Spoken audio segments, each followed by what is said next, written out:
ನಿಜವಾಗಲಂತಂದ್ರು ನಾನು ಒಂದೇ ಮಾತು ಬೆಲೆಗೆ ನಾನು ಅಂಥವ್ರೇ ಇಲ್ಲ ಅಂತೇಳಿ ನಿಜ ಅನ್ಕೊಂಡಿದ್ದೆ. ಅಣ್ಣಗೆ ಚಂದ್ರನಿಗೊಂದು ಫೋನ್ ಹಚ್ಚುವಾಗ ಹೇಳ್ರಿ ಬಾಡು ಅಂತೇಳಿ ಎಲ್ಲರಿಗೂ ನಾನು BSS ಅಧ್ಯಕ್ಷಗಳು ಎಲ್ಲರಿಗೂ ಹೇಳ್ತಿರ್ತೀನಿ. ನನಗೆ ಅನ್ನ ವಿಶೇಷವಾಗಿ ಪ್ರತಿಯೊಂದರಲ್ಲಿ ನನ್ನನ್ನು ಸಿಗಾಕಿಸ್ಕೊಂಡು ಸಹಿತ ನನ್ನ ಟಾರ್ಗೆಟ್ದಲ್ಲಿ ಕೆಲವು ವಿಷಯಗಳಲ್ಲಿ ಸಿಗಾಕಿದರೆ ಅಣ್ಣನ ಮುಖಾಂತರವಾಗಿ ಅದನ್ನು ಪ್ರತಿ ವಿಷಯದಲ್ಲೂ ದೂರ ಮಾಡ್ತಾರೆ. ಅಣ್ಣನ ಅಂದರೆ ದೇವರು ಹಣನ ರೂಪದಲ್ಲಿ ಬಂದು ನನ್ನನ್ನು ಎಲ್ಲಿ ಹೋಗಲಾರ್ದೆ ಕುಂತಲೆ ಎಲ್ಲ ಪರಿಹಾರವಾಗದಂಗೆ ಮಾಡ್ಕೊಂಡಿದ್ದಾರೆ. ಅಂದರೆ ದೇವರು ಯಾರ ರೂಪ ಬರ್ತದೆ, ದೇವರು ಬಂದು ನಮ್ಮನ್ನು ಕಾಪಾಡಲ್ರಿ, ಮನುಷ್ಯರ ರೂಪದಲ್ಲಿ ಬಂದು ನಮ್ಮನ್ನು ಕಾಪಾಡ್ತಾನೆ.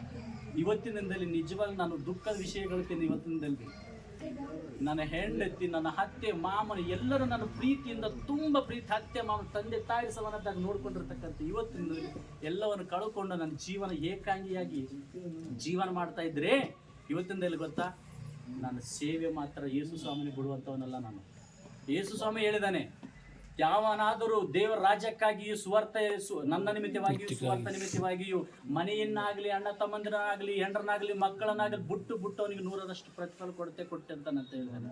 ಅದು ನನ್ನ ಜೀವಿತದಲ್ಲಿ ನಾನು ನಡೆಯುತ್ತೇನೆ, ಅದೇ ನನ್ನ ಜೀವಿತದಲ್ಲಿ ನಡೆಯುತ್ತೆ ಅಂತ ನನ್ನ ಪ್ರತ್ಯೇಕ ಕೆಲವು ವಾಕ್ಯಗಳು ನನಗೆ ಭಾಳ ಧೈರ್ಯಪಡಿಸ್ತಿರ್ತಾರೆ.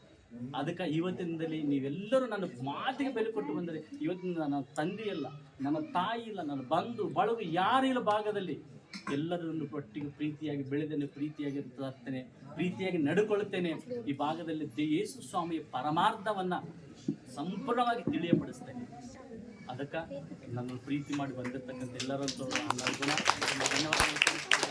ಎಲ್ಲರಿಗೂ ಕ್ರಿಸ್ಮಸ್ ಹಬ್ಬದ ಅಂಗವಾಗಿ ಮತ್ತೊಂದು ಅತ್ಯಂತ ಶುಭಾಶಯಗಳನ್ನು ಸಲ್ಲಿಸ್ತೇನೆ. ಈಗ ಸನ್ಮಾನ ಕಾರ್ಯಕ್ರಮ ಮಾಡ್ತಿದ್ದೇನೆ ನಮ್ಮ ಮಧ್ಯದಲ್ಲಿ. ಮುಖ್ಯವಾಗಿ ಯಾಕಂದರೆ ನಾವು ಅರಸರುಗಳಾಗಿರ್ಬೋದು, ಯಾರೇ ಆಗಿರ್ಬೋದು, ದೈವ ಸೇವಕರು ನಮಗೆ ಇಷ್ಟು ವಾಕ್ಯಗಳನ್ನು ಕಲಿಸುವುದಕ್ಕಾಗಿ ಒಂದು ಮಾತಿಗೆ ಆ್ಯಕ್ಚುಲಿ ಬ್ರದರ್ ಬರಬೇಕಾಯಿತು, ಅಣ್ಣನವ್ರು ಬರಬೇಕಾಯಿತು. ಅವರು ಬೆಳಗಾವಿಗೆ ಹೋಗಿದ್ದ ಸಂಬಂಧ ತಮ್ಮನ್ನು ಕಳಿಸಿಕೊಟ್ಟಿದ್ದಾರೆ. ಅಣ್ಣನ ಕೂಡ ನನಗೆ ಇದು ಮುದ್ದೇಬಿಳ ಗ್ರಾಮಕ್ಕೆ ಬರೋದಕ್ಕಾಗಿ ಎರಡನೇ ಪಾಯಿಂಟ್ ಹೌದಾ 2 ಸಲ ಆಯ್ತು. ಹಾಗಾಗಿ ಬಂದಿದ್ದಾರೆ. ದೈವ ಸೇವಕರನ್ನು ಸನ್ಮಾನ ಮಾಡಿ ಗೌರವಿಸುವಂಥದ್ದು ನಮ್ಮ ಕರ್ತವ್ಯ. ಹಾಗಾಗಿ ನಾವು ಮಾತುಗಳನ್ನು, ದೇವರ ಮಾತುಗಳನ್ನು ತನ್ನ ಬಾಯಿಯಿಂದ ನಮಗೆ ನುಡಿಸಿರ್ತಕ್ಕಂಥ ಮಾತುಗಳಿಗೆ ನಾವು ಗೌರವಿಸೋಣ.